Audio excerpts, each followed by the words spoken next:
වාට බැරිද මේ දහස් ගාණක් කොල්ලෝ ගේ ඔලුව හොදලා වාට පුළුවන් මේ දහස් ගාණක් කොල්ලෝ ගොඩ දාන්න? කරන්න පුළුවන්. හැබැයි කරන්න පුළුවන්. හැබැයි ඒක කරන්න පුළුවන්. හැබැයි මේ අපි දාගෙන ඉන්න පොඩි මතයක් අයින් කරන්න ඕනේ. මොකද්ද?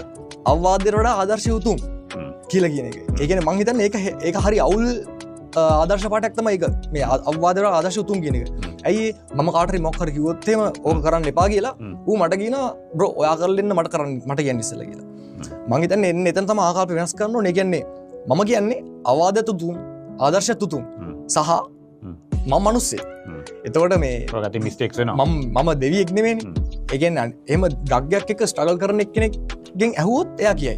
නැත්තම් ඒ කියන්නේ එහෙම ස්ට්‍රගල් එකක් නැති එක්කෙනෙක්ට ඔක තේරෙන්නේ නැහැ. ඒගොල්ලෝ කියන්නේ ආ මූ ගහනවා මූ නවත්තලා. බෑ නවත්තපන් එහෙම කියනවා. එහෙම කිව්වට එහෙම කිව්ව පමණින් එහෙම කරන්න පුළුවන් මිනිස්සෙට ලංකාවේ කවුරුත් කොල්ල කුඩු ගහන්නේ නැහැ නේ. කොල්ල අයිස් ගහන්නේ නැහැ නේ නවත්තනවා. ඒ කියන්නේ එයාගේ ඒ පුද්ගලයාගේ ඇතුළේ දේවල් වෙනස් වෙනවානේ. එයාගේ මෙන්ටැලිටි එක එයාගේ කියන්නේ එයාගේ පරිසරයේ බලපාන විදිය.